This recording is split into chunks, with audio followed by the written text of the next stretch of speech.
Welcome into week 4, and let's talk about some starts and sits of the week heading into the week 4 action. This is Run the League. Let's get it.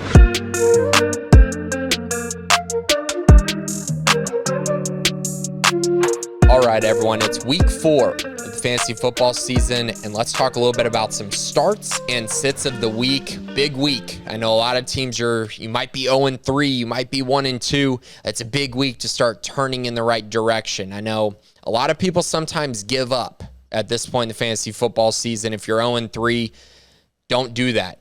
Trust me, don't do that. I know in my main league, one of my best friends, 1-6 to start the year, one out the rest of the way, ended up winning the league. So don't give up. It's very, very possible that you can get back into the picture. Just follow the process. Try to get better each week, whether it's the waiver wire or starts and sits. Okay, so quarterback position, starts of the week this week. Oh, I am so excited about this one. So I am a huge Peyton Manning fan, always have been. I think Peyton Manning's one of the greatest of all time, maybe the greatest of all time.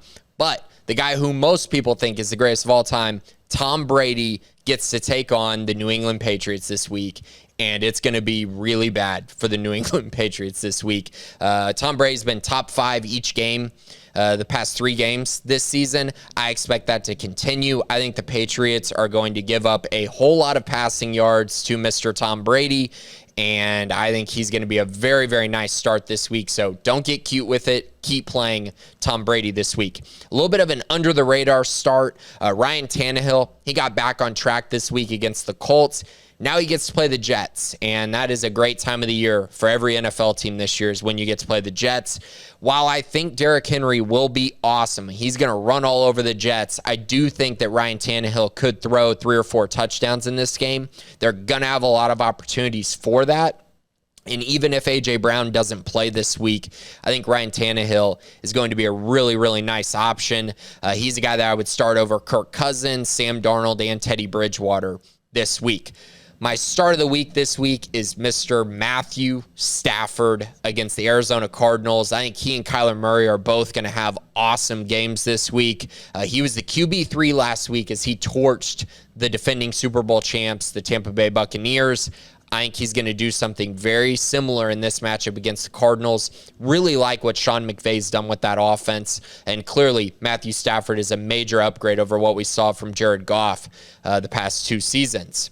My sits this week, I don't have a ton, honestly. The matchups are pretty favorable.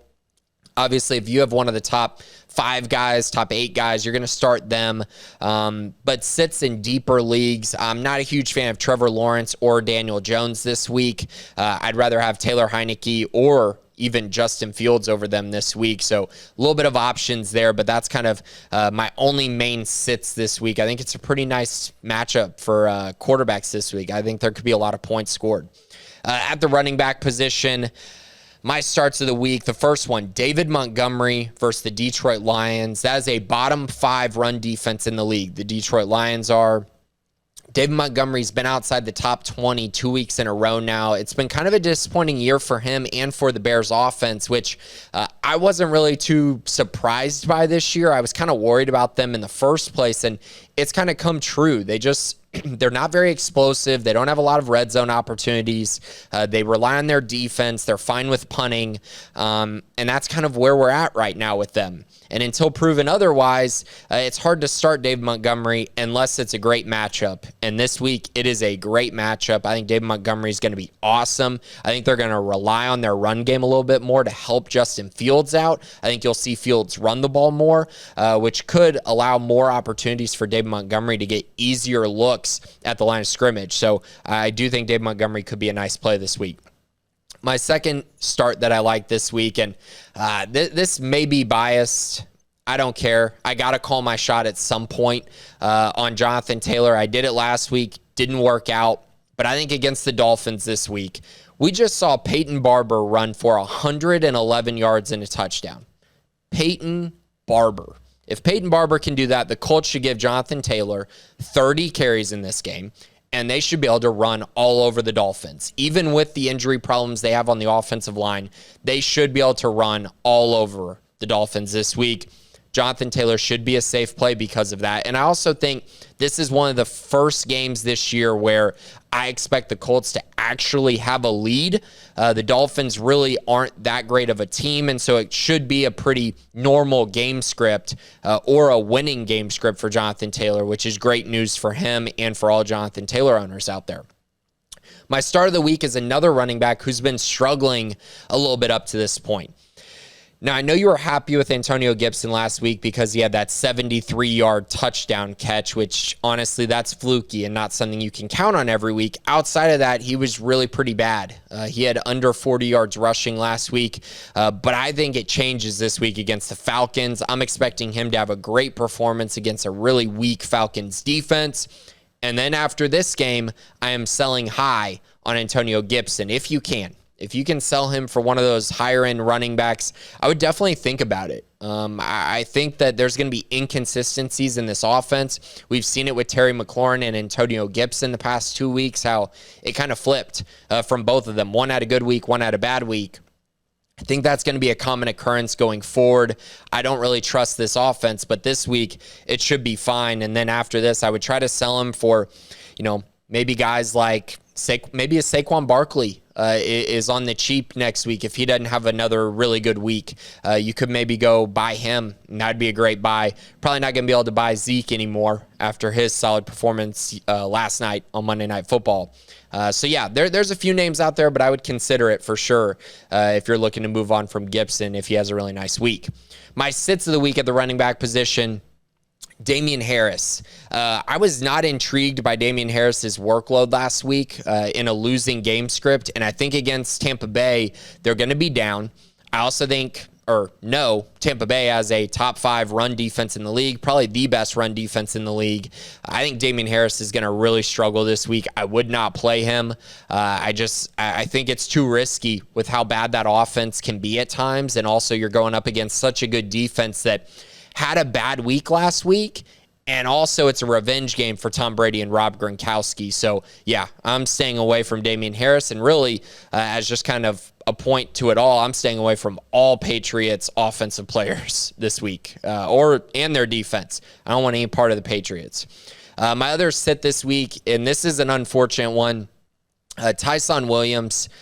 He had a really bad week last week against the Detroit Lions, which was really shocking. 5 carries for 22 yards, which is over 4 yards carry, but it did not translate. He didn't get the work that you need to see from him. And now they go and play at Denver, which is an even worse matchup, a way worse matchup than the Lions. I don't trust him. And you're going to have to wait this one out, I think. And I think Tyson might end up being a guy who is just kind of another guy in their offense, and that's really unfortunate. Latavius Murray and Devontae Freeman are taking carries away from him, which is honestly really, really surprising to me, and I think surprising to many people who follow fantasy football. He just looks much more explosive and better than those guys, but they clearly don't trust him.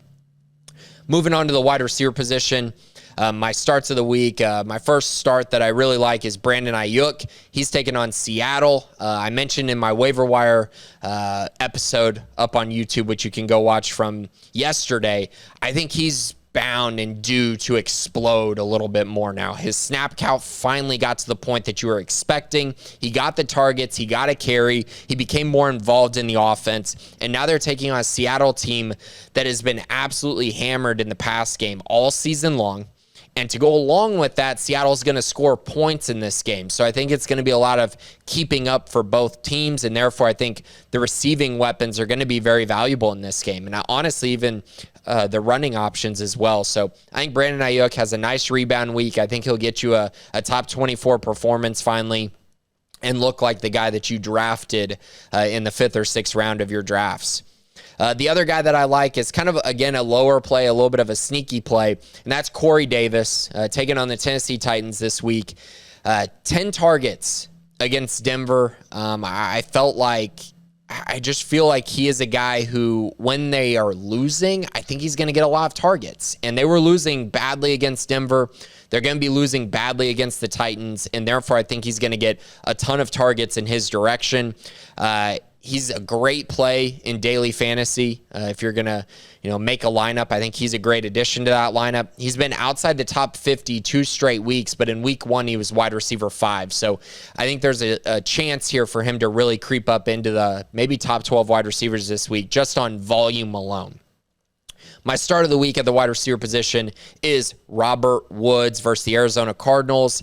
Obviously, I have Matthew Stafford as my start of the week at the quarterback position. I think that trickles down to Robert Woods finally having the game that you drafted him to have. He's been outside the top 44 in the wide receiver position every single week the first 3 weeks of the season.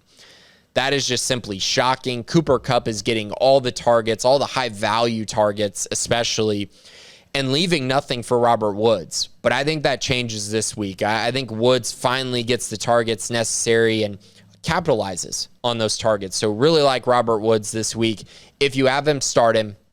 And I know a lot of people have been talking about, if you have Robert Woods, you need to bench him until you see otherwise. And while I understand that line of thinking, I think you should pivot off of that this week. I think this is going to be a very high-scoring matchup against the Cardinals, and therefore I think Woods could be very, very valuable.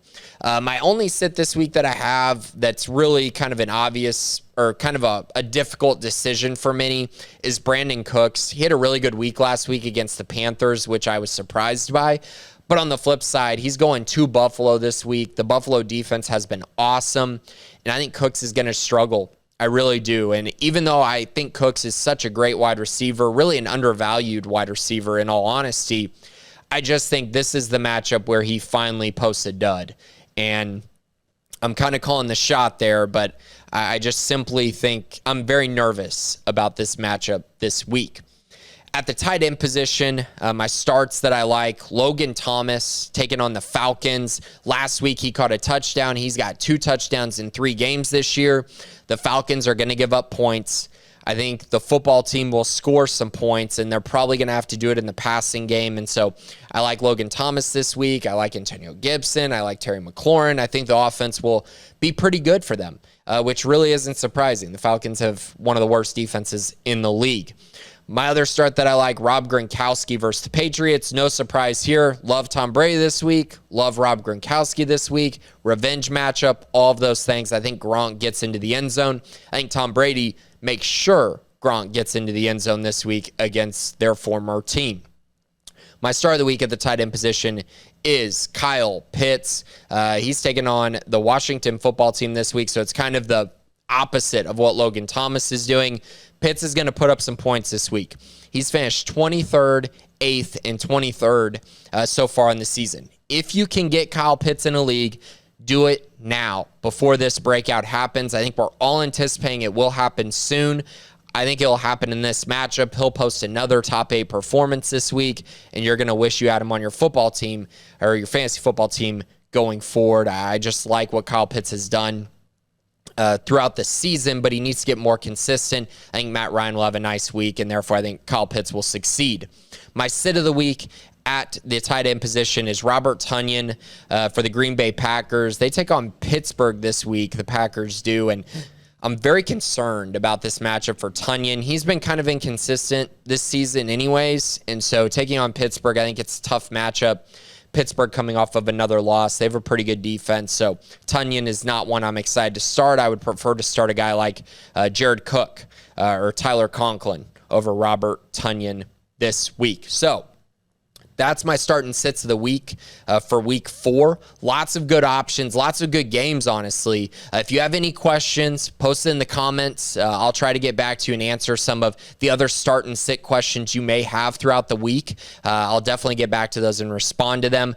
Also, I do my waiver wire show each week. That comes out usually on Tuesdays. This show comes out on Wednesdays. And then we also have the fantasy football show, which is me, Paul, and, you know, we are sponsored by Brotherwell Brewing. It's a great setup that we have right now.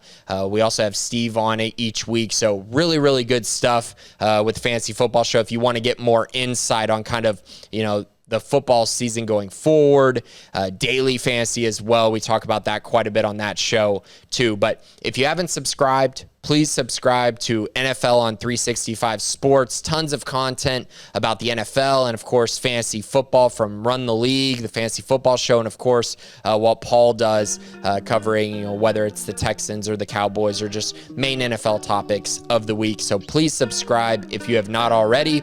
But for Run the League, this is Grayson Grunhafer. I'll catch y'all next week.